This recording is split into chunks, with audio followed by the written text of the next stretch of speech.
The Hidden People contains mature language, content, and themes. Please listen with care.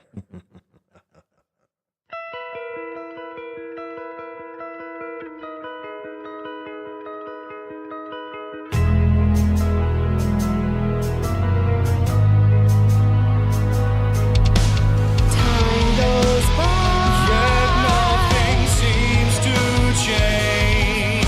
like passers-by. These streets all look the same. Can we make sense of this? A life that resembles some strange dream. In a world where nothing's as it seems.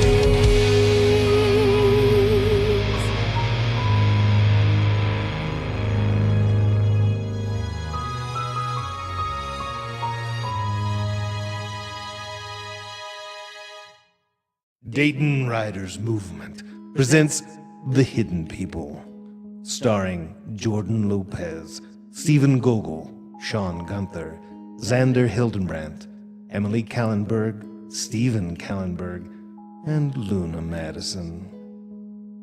Season 1, Episode 1, Something Happened.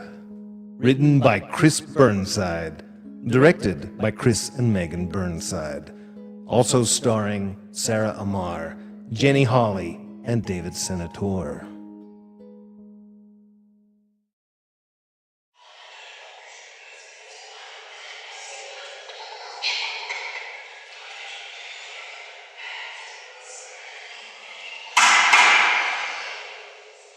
Perhaps you would like to start over, preferably from the beginning. Oh, was that too provocative a start? Would we prefer order in the court? I can tell by your glare that we have a special connection. Did you want to test me? I see your squeezed fist, clenched jaw. Oh, perhaps you might come a little closer then. I'm sure you can trust these bindings. I'm no threat to you like this, am I? Show us all what a big, strong... Enough! Telling the whole story was your idea, remember? Might we just get on with it? Right. Order. Court. Where was I? Well, starting at the end was perhaps not the appropriate tactic. I've always had a flair for the dramatic, but I suppose you're more interested in a narrative flow than entertainment? That is the point of all this, isn't it? To learn about what happened? To learn from what happened. So pay close attention. I'll try to stick to the facts. I suppose that I should just start from the beginning? Oh, no, that would just be boring. I can't just start with the murders. That would spoil all the surprises. Shouldn't we get to know the characters first before we start killing them off? You tell me. I'll let the characters do most of the talking and try to keep my intrusions to a minimum. But since you can't see what's happening, I'll be sure to fill in the juicy action bits. How kind of you. Quite the storyteller. You have no idea. I hope your scribe has a lot of ink at the ready. Perhaps a backup quill. This could take a while.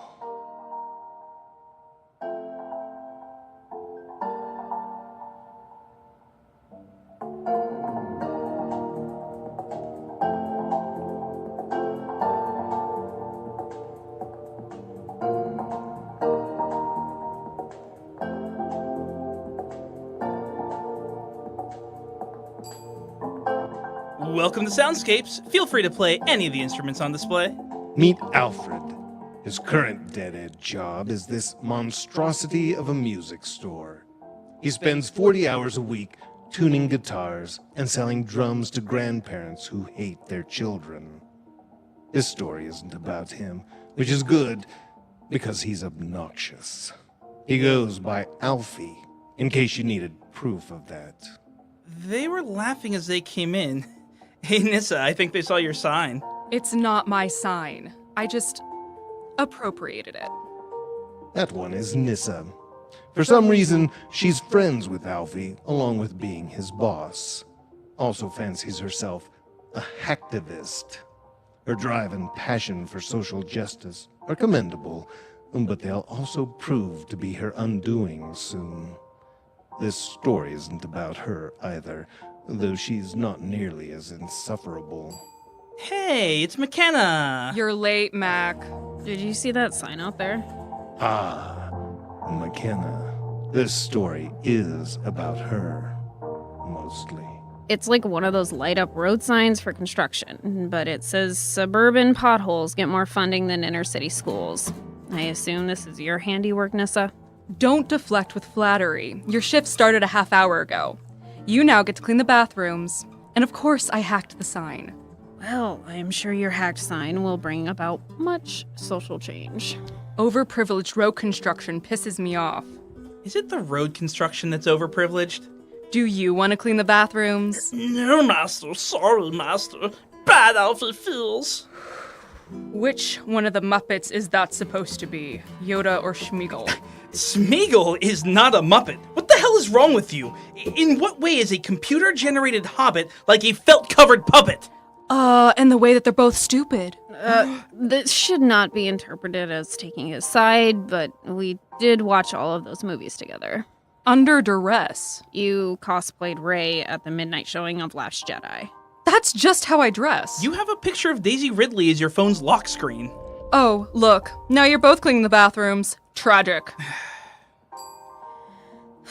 Welcome to Soundscapes. Your crush is here. My one true love. You do realize how much older she is. Doesn't bother me a bit.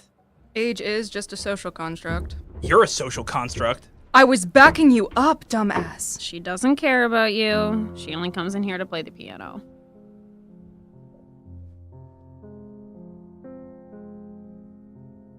When will you get over this fixation?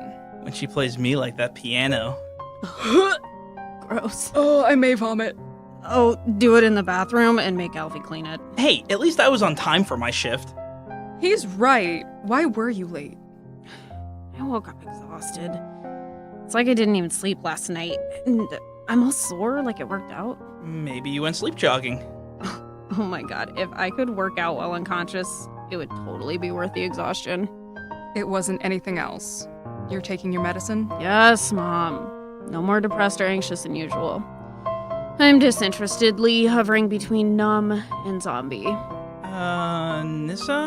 A cop just pulled in. He's walking toward the door. So... Maybe because of the sign you hacked. They couldn't possibly connect it to me. I'm a ghost. So I'm gonna go take inventory in the stock room. Get rid of him. I was never here. Okay, bye. Hang on. Mac, is that your brother with the cop? Thomas? Mackenna. Get off of me! You know I don't hug. What are you doing here? Mackenna, you should come with us. Why? What's going on? I'll tell you when we get out of here.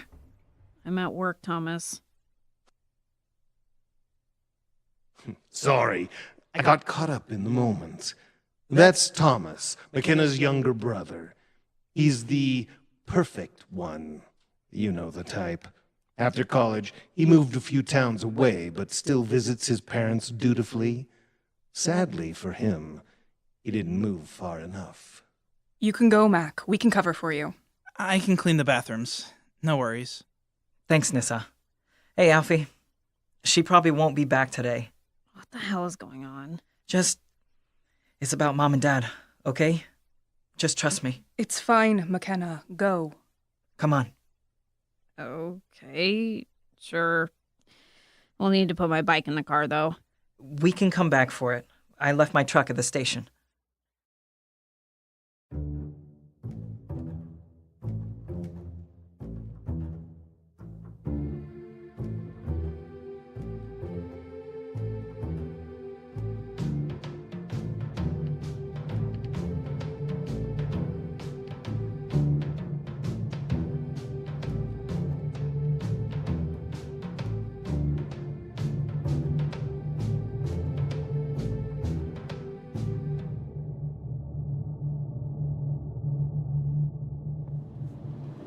So, how are you? Seriously? What is so important that you had to make a scene? I don't really know how to say it. What happened, Thomas? Mom and Dad, something happened. Are they okay? They're gone, Mackenna. Someone... They were killed. Killed? Like a car accident or something? No, like murdered. How? I don't know. Sam wouldn't give me the details yet. This is ridiculous. I just saw them last night. I was at the house until this morning. I think it happened when they were out last night. We're gonna talk to Sam. She'll tell us what she can. She called you? Early this morning. Why didn't she call me? I live with them. I don't know. You know, Sam and I were friends in high school. Maybe that's why. It's a stupid reason. Are you seriously jealous of me for getting called first? You live an hour away, and I'm a year older than you. So you really would have preferred to tell me the news? Right, exactly. I'm sorry. I didn't mean to be snippy. I'm still processing everything. I haven't seen them since last month when we had breakfast for dinner. Now my last memory of them is going to be complaining about overcooking the bacon. Mackenna, Yeah. if we have to identify them, would you do it? I think I'd really like to just remember the bacon, if that's okay. Yeah. I can. I don't mean to put that on you, though. Maybe you have a last memory you'd like to preserve. You don't have to decide right now. You're probably in shock. I think I'm still in shock, and I've known for a couple hours. Oh, McKenna. Is it shock? Is that why you don't feel like a human being should feel? If so, how long exactly have you been in shock? Because you haven't felt a connection with your parents since just this side of ever. Do you wonder why that is?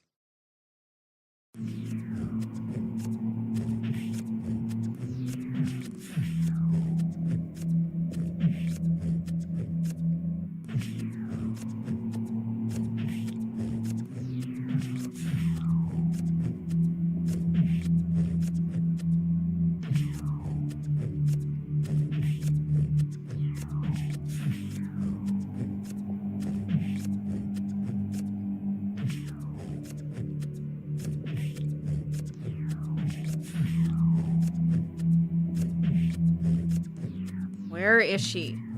Maybe working a lead? I'm sure she'll be here any minute. Why are we in an interrogation room? Probably for the privacy. I'm sure some people break down. But lots of responses are valid, though.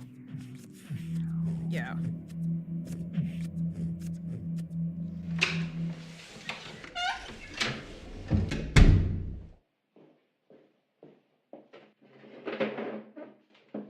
Sorry I've kept you waiting. Hello, McKenna. I'm Detective Mulligan. You can call me Sam. You probably remember me? Sure. Hi. Detective Samantha Mulligan. Whatever. Really sorry to have to see you again under these circumstances. It's okay. I mean, it's not... You know what I mean? My condolences for your loss. I knew your parents from when we were in high school. They were good people. They definitely didn't deserve what happened. What did happen? Thomas wouldn't tell me anything. That's not his fault. I didn't tell him much. I was waiting to tell you both together. What happened to our parents, Sam? At some point late last night, they died. The circumstances are odd, but we know for sure that your mother was intentionally stabbed by some person or persons. What about our father? That's where things get a bit strange. By all indications, he was mauled by animals. Oh, God. What? I know it sounds absurd. It's possible that the perpetrator had some kind of trained animals, maybe large dogs.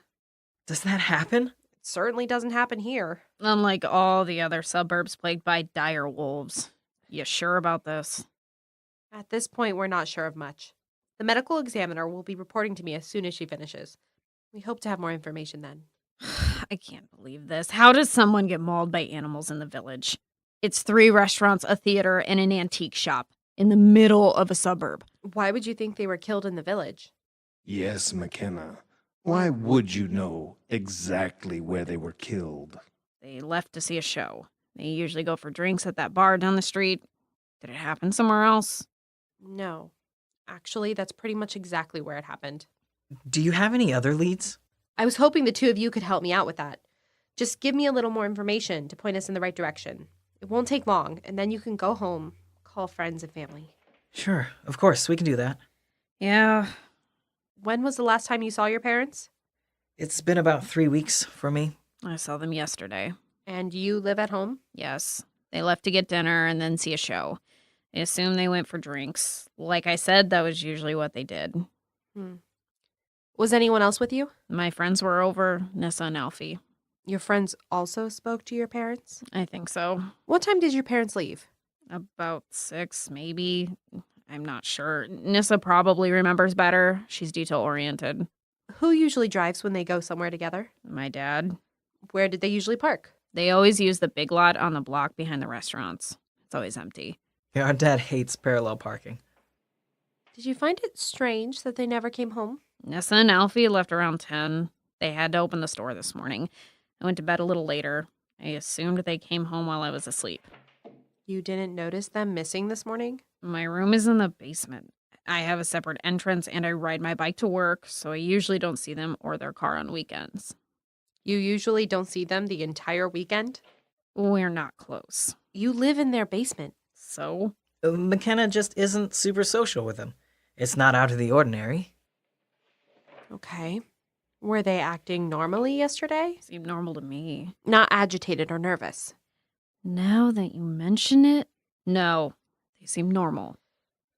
I'm not trying to make this more difficult, McKenna. I just need to know everything you can tell me. We want to help, Sam. It's just, obviously, this is a difficult time. Of course. Just a few more things. Did your parents have any enemies? Maybe a former friend or business partner who carried a grudge? No, they got along with everyone. Why would you ask that? Were they robbed or assassinated? They weren't robbed. Money, credit cards, jewelry, all left. The only things obviously missing were their licenses and maybe some photos. Did your father carry photos in his wallet? Yes, he was sentimental. The photo slots were empty. So you're thinking someone who knew them did this. It wasn't random. Maybe. Do you know anyone who trains large animals? This is ridiculous. I don't think we do. I'll ask around. Sam, do you think McKenna is in danger? If they took their licenses and photos, they'll have pictures of her and her address. I honestly don't know. We'll have an officer watch your house for a while, just to be sure. I'll be staying at the house too, at least for a while. Is there anything else, or can we go? I'm feeling claustrophobic in here. If McKenna gets any more agitated, the tenor of this conversation is going to shift. And that would ruin this story. Just a few more questions. Sorry, I need to take this. We can be done for now. I'll call you as soon as new information comes in. Call me if you think of anything. Thanks, Sam. Much better. Let's get out of here.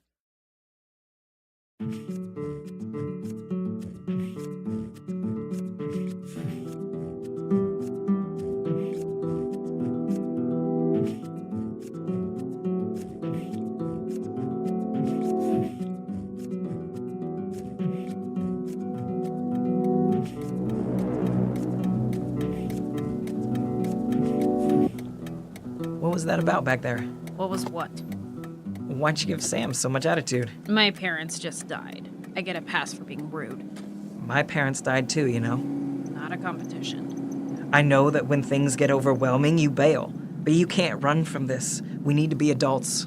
Don't be an asshole. You're right. I'm sorry. That was really rude. See, my parents just died. Thomas. Wow. Wildly inappropriate jokes must be my defense mechanism. I'm not sure how long you can blame shock before you're just a bad person. I think when it sinks in, I'm gonna be an inconsolable puddle, so... How are we supposed to do this? together. Yeah. Detective Mulligan, audio log. Thorne double homicide. Revisiting the scene where the bodies were found. Large quantity of blood indicating the murders took place here. Mr. Thorne was found at the front of the parking lot. His only wounds were claw and bite marks. Medical examiner says the wounds were deep, likely from large and powerful dogs. Probably more than one. His coat was wrapped around his arm and shredded. Looks like he may have been trying to fend off the dogs. He may have stopped here to hold them off, while Mrs. Thorne ran for the car.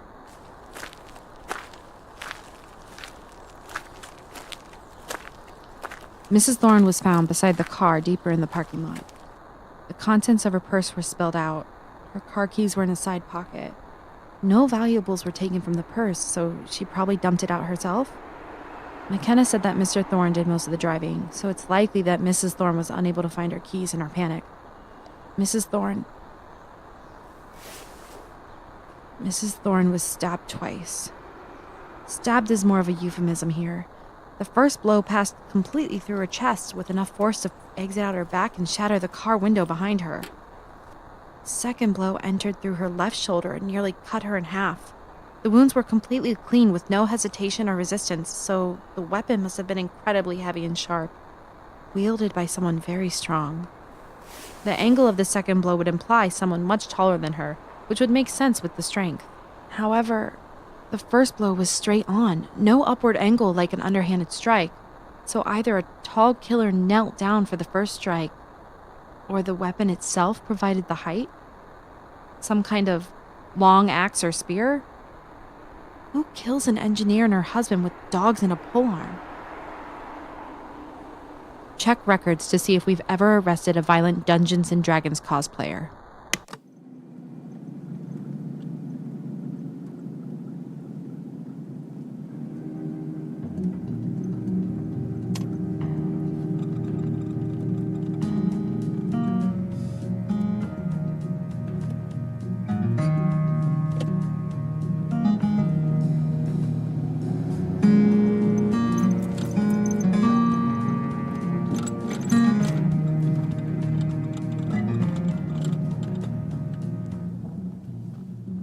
The rest of their ride home is quiet, with Mackenna staring out the window and Thomas regularly wiping his eyes. You need to respect his ability to hold on to cultural enforcement of masculinity. He won't completely break down into debilitating sobs until he's alone in the room in which he grew up. But for now, he drives in silence.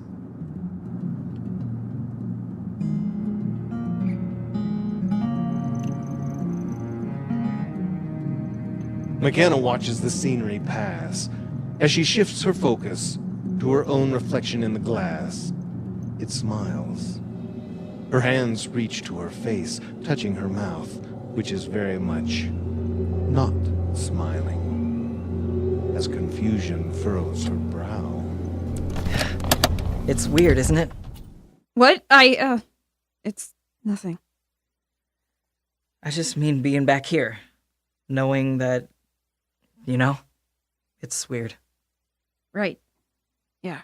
Super weird. Don't bother looking, Mackenna. It's just your reflection. For now. Come on. We have a lot to do.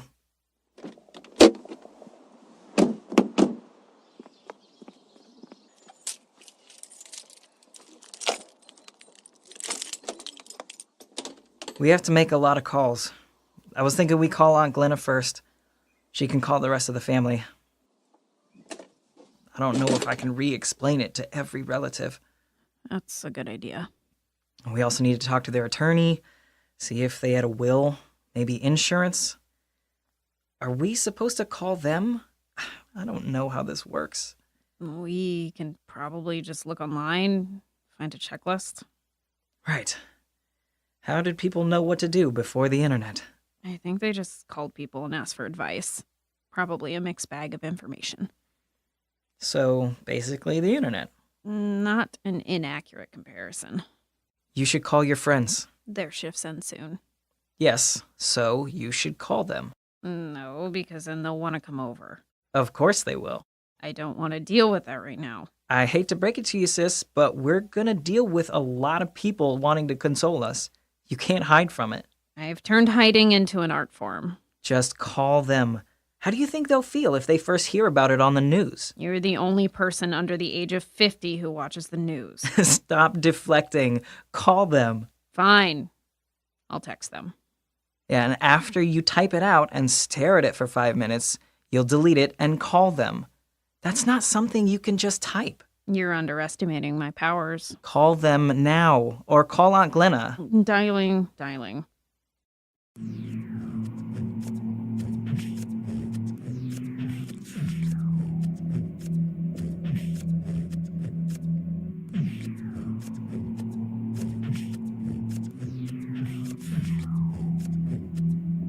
I'm really sorry, Mac. Thanks, Nissa. You said that already. 6 times, I know. I just don't know what else to say. I'm stuck somewhere between crying and wanting to distract you with badly timed jokes.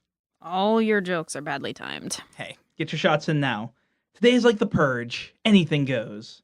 I'm very interested in the rules of this free-for-all. No, not a free-for-all, a free-for-Mac. Only she gets to mock without consequences. This will be a lot easier to handle with someone to ridicule. I volunteer as tribute. You sure know how to make someone feel special, Alfie. Is this like a jokey moment or a sincere moment? Like, do I laugh or offer a hug? Do not hug her. Do not hug me. So, jokey, got it. So, how's Thomas handling it? I don't know. He's still upstairs making calls. That's good of him to handle things. He's always both of those. Good and handling things. Hey, a perfect brother is better than a total idiot. My brother is worthless. Your brother is 5. And an idiot. He can already read. So can I? And have you seen the pedestrian bullshit he reads? They're books for kids. Pictures on every page. They're age appropriate. Every line rhymes. I see you've decided on badly timed jokes. Yeah, I'll get to those later. My brother just sucks. How is it that a 27-year-old is this jealous of a child? I am not jealous. Hey, your situation is so much better than mine.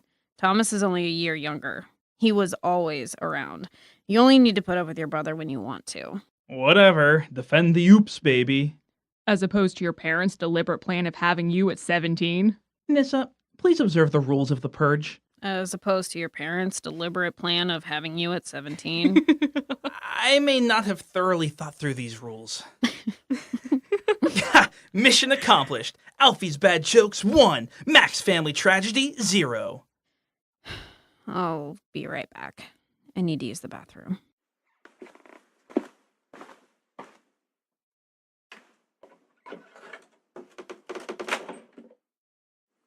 Ow! Mac's family tragedy? You're a moron. Yeah, I have so much regret. She was just starting to smile. Yeah, I'm the worst.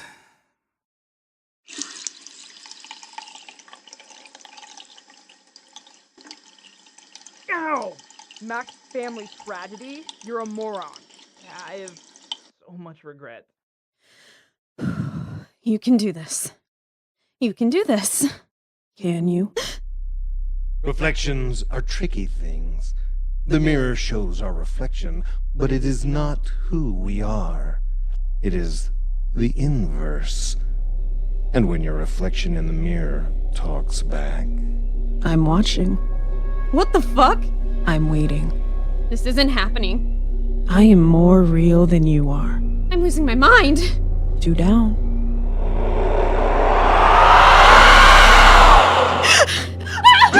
Mac! What's wrong? Did you hear that? Hear what? You should sit down. I'll get you some water. Should I get Thomas? Yeah, go get Thomas. Yeah, okay. Must have been nothing.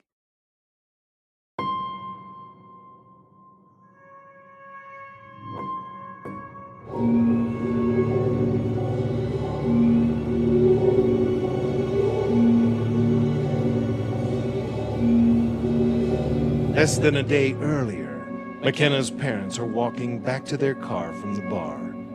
They haven't noticed the black dogs that have followed them the entire way. Pity.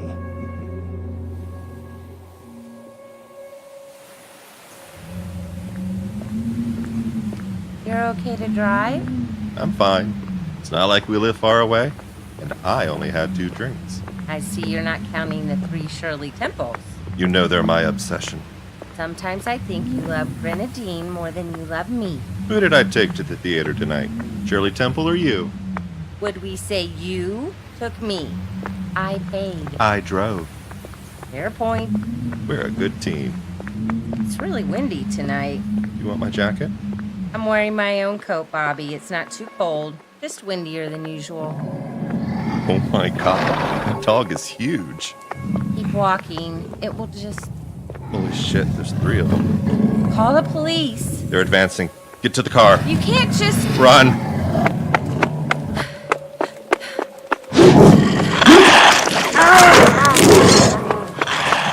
Where are the keys? Damn it! End of the... Is someone there? My husband needs help. We need the police. Can you... McKenna? Hi, Mom. What are you doing? Stop!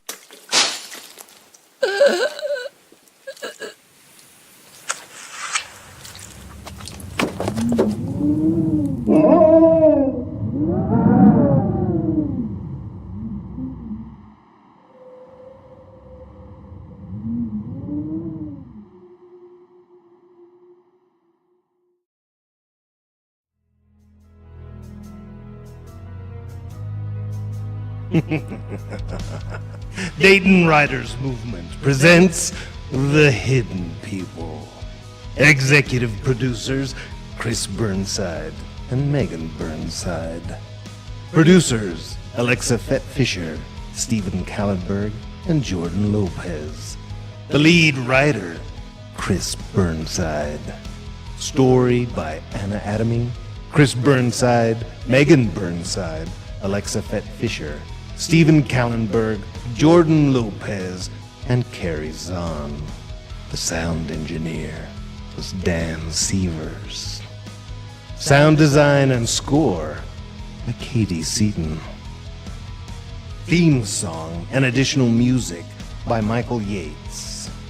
For more of The Hidden People, visit our website at hiddenpeoplepodcast.com.